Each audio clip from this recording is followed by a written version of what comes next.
All right, good morning, Plaza Middle School. This is Mr. Calvin, your friendly neighborhood counselor, and Miss McGinnis from Student Services. We are kind of exciting time of year where we get rid of you. Oh wait, no. But we will get rid of some of you guys. We get the privilege of getting some of you guys back.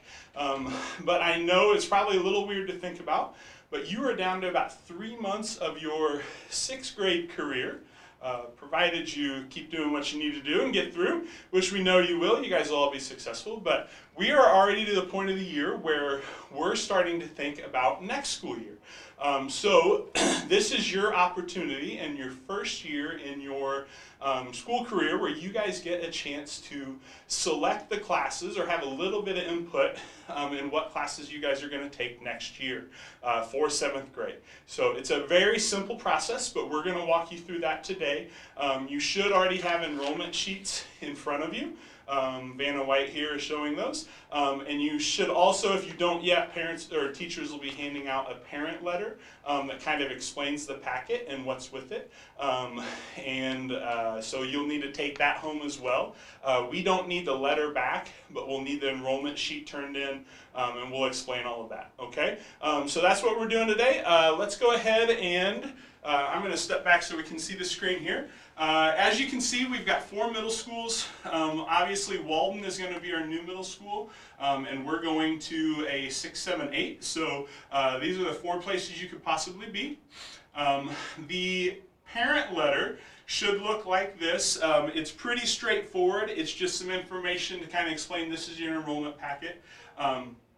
And then there are a few, about halfway down, there's a few references there of how you can reference all this stuff on the web. If for some reason you lose your sheet or you want some more information, all of those should be uploaded on the Plaza website, and you can get on there and get these forms, print them off, or get an extra copy if mom and dad want them. We also have a brand new middle school enrollment guide, which is kind of cool. You guys probably won't think it's cool, but it'll be a good resource for mom and dad. It gives descriptions of each of the classes, individual classes. If you're not quite sure, you're trying to decide between a couple classes, it's a good place to check. So this just kind of gives you a little bit of information. This sheet right here, we did not include in your regular packet. I believe it was 2 weeks ago, lost track with all the snow days, but a couple weeks ago you guys had band and orchestra come. So this is the first year going into 7th grade where you can select to take band or orchestra. With that comes some financial responsibility as well as some just extra responsibility, commitment to practice, and also commitment to a couple different performances. That is outside of regular school time, but that is part of your grade and something that you're signing up for when you do band and orchestra. So this information sheet specifically is just talking for band and orchestra. I believe there's a little blurb about choir too. Choir, this is the first year that will be offered as a class instead of an after-school club or intramural. So those forms, they will be on the website. I will get a few of those in each teacher's mailbox. And so every home-based teacher will have access to those. So if you have any extra questions or you're thinking about band and orchestra, home-based teachers will have those and offer those to you tomorrow. We'll also have some extra copies up in the front office and in the counseling office. We just knew some kids were going to do band and orchestras and other were not, so we didn't put that in the packet for everybody to have. But that's what that form is. If you're interested, make sure you get a copy of that form as well. Okay? All right, so here's your enrollment sheet. I know from a distance you guys may not have a great view of it. Really straightforward. You don't get an opportunity to, bad news, you do get a chance to pick some classes, but you don't get an opportunity to pick core classes. You're still going to take math no matter what you pick. You're still going to take science. You're still going to take social studies. You're still going to take your reading and writing classes. So no options on those, but you do have some options on your other classes. We've already talked about the band and orchestra and vocal music. It's listed as that, but that's the same thing as choir. The rest of them are mostly classes that you've been exposed to this year in the wheel. in your exploratories. In 7th and 8th grade, they call them encore classes because you're no longer exploring them, you're now choosing to take those classes. So the other classes there, as you just go through the list, you'll see Spanish. So this is the first year that you have an opportunity, instead of world cultures, you can actually take Spanish. Publications is basically yearbook and newspaper.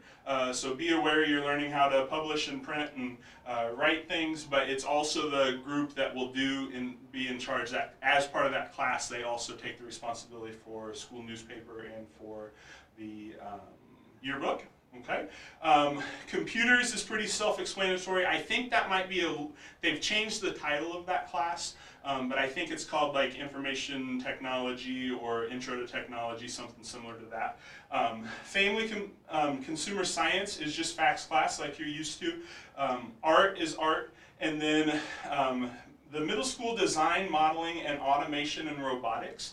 That is an extension of your tech ed class. So if you like tech ed, you like that engineering type stuff, that's a class for you. When you get into 7th and 8th grade, and we're actually starting in 6th grade next year too, it's a program called Project Lead the Way, and so it's kind of pre-engineering classes, and so that's just what the title is, the Design, Modeling, Automation, and Robotics. That's the topic for the 7th grade year, but it's basically the same idea as your tech ed classes. Okay? So those are your different options. One other thing I want to mention to you, or two things actually. The first thing, Spanish. We really want kids taking foreign language. It's an important, it's just an important topic, important subject to know. Also, it's a little early to think about, but also know for college entrance, most colleges or four-year colleges are going to want you to have a minimum of 2 years of high school language and 2 of the same language. So you can't take French 1 year and Spanish. So you need to find a language you like and stick with it. So this is a great time to explore that. But I will caution you, know that Spanish is just, we don't have an 8th grade level Spanish. So it's just a 7th and 8th grade Spanish class. So you can take it either year, but keep in mind, like if you know you want to take high school Spanish, lots of times I recommend to kids to put that off and wait until 8th grade to take it, because then you don't have a gap between 8th grade Spanish and going into high school. So a lot of kids take it in 7th grade because they're not sure and they just want to try it out. But just be aware of that you don't, if you take Spanish in 7th grade, you don't have another option for Spanish until you get to high school. Okay? At the very bottom of the form, there's tiny little print that said AVID, and then it says you must qualify for that. We'll give a little more information about that. Last night at the parent nights, if your parents came, there was information about AVID. Either this week or next week, your teachers will be sharing some information about what the AVID program is. And the applications for that we'll have at the end here and show you on our slide the due date for that. But AVID is a program that will take the place of a couple of your exploratory or 2 of your encore classes because it lasts a year long. But it also is, you have to get selected. There's an interview process, an application process, and you have to get selected. So at this point, no one should mark AVID. You won't be allowed to enroll in AVID at this point. So go, even if you're thinking about doing AVID, you won't pick that on your sheet. Go ahead and pick your normal 4 exploratories that you think you want to take, and then when you go through AVID, and if you're selected for that program, then we'll meet with you individually. We'll set up a way for you to let us know what 2 classes you want to drop to make room for that AVID class. Okay? So not to take too much time, but wanted to at least give you a little explanation of what each of those classes were. Here is kind of a model enrollment sheet that I just wanted you to see, and I've highlighted the key for having this done. Obviously the top part's highlighted, should have your name and your school that you're going to. And then it's really simple. If you can count to 4 and then count to 2, you should be capable of enrolling for 7th grade. We try and make it really simple for you. Bottom line, you need to have 4 X's on your sheet of paper. Okay? What that breaks down to is you have 4 semesters worth of encore classes. Okay? Now, not every class only takes up 1 semester. when you look at band and orchestra and AVID, that's it. Those are year-long classes. So those are actually going to take up 2 of your 4 semesters, even though it's only 1 class. Okay. But bottom line, so when you're finished, you need to have 4 X's or 4 classes marked as classes that you're planning to take. All right. In the example that I have up there, you can see I was planning to take band, so I had that marked, which takes up 2 of my 4 semesters, which then meant I had 2 classes left that I could choose from. Okay, so that's where those other 2 X's came in. All right. Now the other thing that sometimes throws people off is you'll notice we also want you to put a 1A and a 2A. I was going to say 1B, that didn't make sense. 1A and a 2A. That's standing for an alternate classes, okay? Those are classes you more than likely will not get, but occasionally we do have classes fill up, or we have a scheduling issue where the class you want won't fit at that exact time. And some of the scheduling's done throughout the rest of this year, and then sometimes even over the summer to make the master schedule work. We don't want to have to be tracking you down, calling you on summer vacation, finding out what class you can get into, or giving you bad news that you didn't get in the first class that you wanted. So all those alternates is just that. They're backup alternate classes. You're saying these are my top 4 choices when you put your X's, and then you're saying when you put the 1A and 2A, you're telling us it's not my top choice, but that's a class I'd still be okay with if I can't get into my regular class. Okay, if I can't get into one of the 4 I picked, these are my backups. Okay, so besides that, notice at the bottom there's a spot for a parent signature and a student signature. We need that. We want to make sure your parents are involved in this process. To up it a little bit, we absolutely have to have it, especially for band and orchestra kids. Again, because there's some additional responsibilities, sometimes a little bit of financial responsibility. We need to make sure that mom and dad are on board to get those classes. So make sure you get those signed off, but we cannot let you enroll if you don't have the parent signature piece. Okay, so make sure you have that done. All right, so to review, you're going to pick 4 classes. You're going to have 4 X's. The magic word is 4. If you mark it and you don't have all 4 X's, then your enrollment's not completed. When you turn those in, we're going to have home-based teachers check those and make sure that you have that marked correctly. They're going to look to see, do you have 4 X's, and then do you have a 1A and a 2A? Do you have alternates? So it's going to be a total of 6 classes. And again, key number is 4. We're looking at those 4 X's and then your 2 alternate classes. Okay, that's really it. I don't want to beat a dead horse, so to speak, but I'm always surprised how many kids maybe miss that or end up having trouble or not getting the class they want because they didn't fill out the form correctly. So want to make sure you guys understood that.